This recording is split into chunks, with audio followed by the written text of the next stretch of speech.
हमने तो 58 जनपद में साइकिल चला दी है। आपके इटावा, औरैया, जालौन, झांसी, महोबा, बांदा, चित्रकूट, कौशाम्बी, इलाहाबाद, मिर्जापुर, भदोही, जौनपुर, बनारस, चंदौली, गाजीपुर, मऊ, आजमगढ़, अंबेडकर नगर, प्रतापगढ़, सुल्तानपुर, रायबरेली, गोरखपुर, संत कबीरदास नगर, फैजाबाद, बस्ती, बाराबंकी, लखनऊ, उन्नाव, कन्नौज, मैनपुरी, फिरोजाबाद, आगरा, एटा, हाथरस, मथुरा, अलीगढ़, बुलंदशहर, गाजियाबाद, नोएडा, हापुड़, बागपत, मेरठ, शामली, सहारनपुर, मुजफ्फरनगर, आपका अमरोहा, बिजनौर, संभल, मुरादाबाद, रामपुर, बरेली, कासगंज, बदायूं, फरखाबाद, ये सब जनपद हमने छाने हैं। नेताजी ने कहा था कि आखिरी झोपड़ी तक पहुंचना है, तो आखिरी झोपड़ी तक हम गए हैं। आप गए हैं। आपने जो है लगभग इतने जनपदों में साइकिल चला दी और आप रहे ज्यों के त्यों। नहीं, वो हमें इस बात पे तसल्ली है। हम नहीं कह रहे, ये कह रहे हैं। नहीं, वो सब कह रहे हैं। ये कह रहे हैं कि आपने इतना मेहनत कर लिया है, लेकिन आप जहाँ थे वहां हैं। और वो ये भी कह रहे हैं कि बेटा कुछ भी कर लो, जहां हो वहीं रहोगे, क्योंकि यहाँ पर सिर्फ मुस्लिम समाज का वोट लिया जाता है, आपको कुछ दिया नहीं जाता है। नहीं, वो बात आपके तर्क सही है, लेकिन हो सकता है हमें अपने नेता पे भरोसा है। माननीय स्वर्गीय भाई नेताजी श्रद्धेय, जो उन्होंने हमें सिखाया था वो आज दिन तक हमने किया, और नेताजी के आदेशों का पालन करते रहे। नेताजी की उम्मीदों की साइकिल हमने 58 जनपद में चलाई। उसके बाद में हम राष्ट्रीय अध्यक्ष जी के नेतृत्व में आज काम कर रहे हैं। मेरे नेता ने जो भी मेरी मेहनत देख के एक दफे नेताजी ने जो मेरी फाइल देखने के बाद में हमें ऐसे चिपटा लिया जैसे कोई मासूम बच्चे को चिपटाता है। बोले कि अच्छे तुमने इतनी मेहनत कर दी और तुम्हें कहाँ तक पहुंचे तुम? हमने मेहनत ही तक पहुंचे अभी। एक परेशान मत होना, कहीं ना कहीं मेहनत का फल मीठा होता है।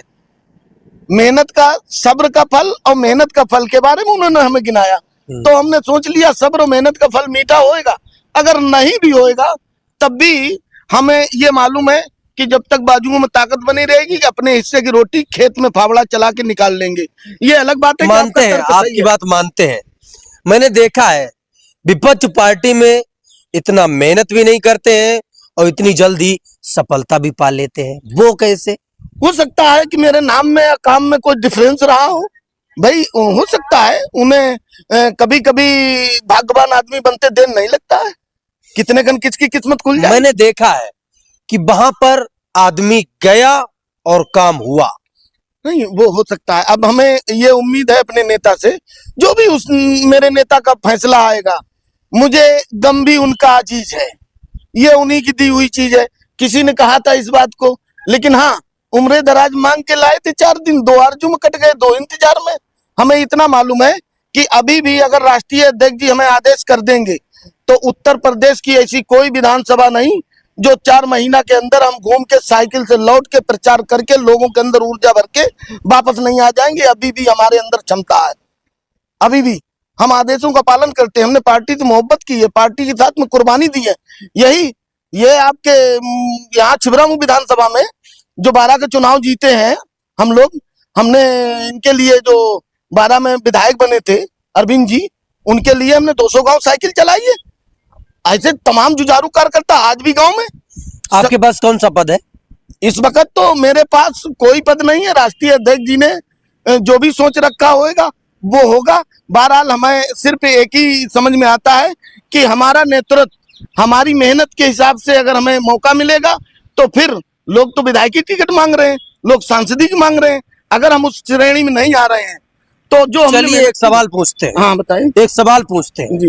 ये बताइए कि आपने इस पार्टी के लिए 33 साल काम कर लिया और बहुत दमदारी से काम किया। आप सपा पार्टी के बहुत पुराने सिपाही रह चुके हैं।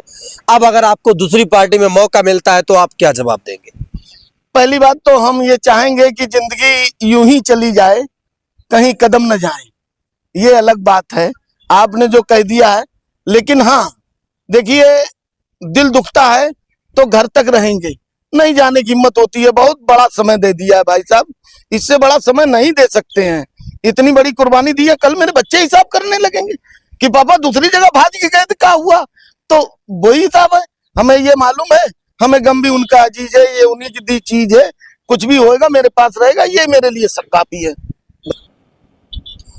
2026 और 2027 में आप सर्व समाज को जोड़ने के लिए क्या कोई ठोस उपाय या कोई ठोस योजनाएं बना रहे हैं? कैसे आप सर समाज को जोड़ पाओगे? सबसे पहले सर्व समाज को हम पीडीए चला के सर्व समाज को सम्मान देने की कोशिश करेंगे 26 में, और वो भी राष्ट्रीय नेतृत्व के आदेशानुसार 26 में और 27 में। 27 में जो भी राष्ट्रीय अध्यक्ष जी फैसला उठाएंगे, फैसला लेंगे, जो भी हम लोगों के सामने चुनौती आएगी उसे हम लोग बाखूबी निभाएंगे।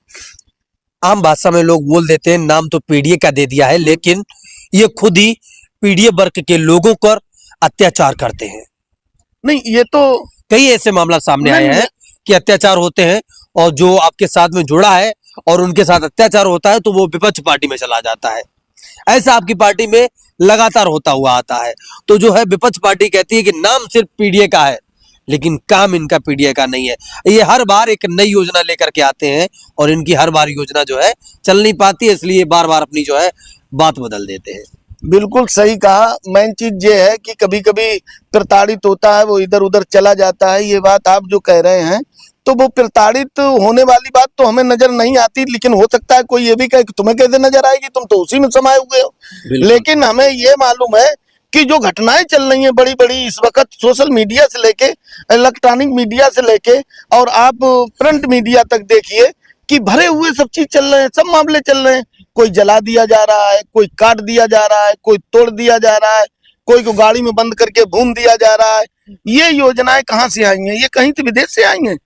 कुछ लोगों का एक आरोप ये भी रहता है कि अब पूरे प्रदेश में चाहे कितना बड़ा क्यों ना कांड हो जाए, लेकिन आपके राष्ट्रीय अध्यक्ष की तरफ से कोई एक बयान सामने नहीं आता है। ऐसा नहीं, मेरे राष्ट्रीय अध्यक्ष जी हर कांड पे कहीं ना कहीं संज्ञान लेते हैं और हर कांड पे कुछ ना कुछ कहते हैं, और वो भी जनता के हित में कहते हैं। कांड तो इतने होते हैं जो कि कहीं पे बगैर सर पर के कांड हो रहे हैं, आपको नहीं मालूम है? कांड होते हैं, हाँ, लेकिन वो आवाज नहीं उठाते। नहीं, आवाज बराबर उठा रहे हैं। सदन में कहाँ नहीं घेरा। लोकसभा में आवाज उठी, सदन में आवाज उठी, कहाँ नहीं आवाज उठी। माता प्रसाद पांडे जी पूरे प्रदेश की आवाज उठा रहे हैं। शिवपाल जी वहां पर बैठे हैं, अब सदन में लोकसभा में राष्ट्रीय अध्यक्ष जी ने कितनी आवाजें उठाई, हर जगह की उठाई, देश भर की आवाज उठाई। तो एक बहुत बड़ा उदाहरण है आपके लिए भी और आपके लिए भी। आपने इस पार्टी के लिए 33 साल जो है काम किया है। आज तक आपके साथ इस पार्टी ने क्या कर दिया है, मैं ये जानना चाहता हूँ। हमने जो काम किया है, देखिए, हमने कोई एहसान नहीं किया है। पार्टी के अंदर काम किया है। सब अपने लालच में रहते हैं, कहीं ना कहीं कुछ बन जाएंगे, कुछ ना कुछ हमें मिल जाएगा। ये हमें मालूम है कि अगर हमें कुछ नहीं मिला तो हमें इस बात का सुकून मिला है कि आज प्रदेश के अंदर जो भी योजनाएं, जो लोग सुरक्षित रहे हैं, जिन लोगों ने लाभ उठाया है, जो योजनाएं चली हैं, वो राष्ट्रीय अध्यक्ष जी से लेकर नेताजी ने जो चलाए हैं विकास कार्य, जो प्रदेश को मजबूत हमने देखा है, अपनी आंखों देख लिया। हमें कुछ नहीं मिला तब भी हमें तसल्ली है। आपको तसल्ली है। आपकी पार्टी में जो नव युवा जुड़ रहे हैं वो क्या आपकी जितनी मेहनत कर पाएंगे इस पार्टी के लिए? आप थोड़ा ये बताइए, आपने कितना मेहनत कर दी होगी इस पार्टी के लिए? नहीं, हमारी तो मेहनत तो इतनी हो गई है कि 92 से जब से पार्टी बनी है हम बराबर काम किया है पार्टी में।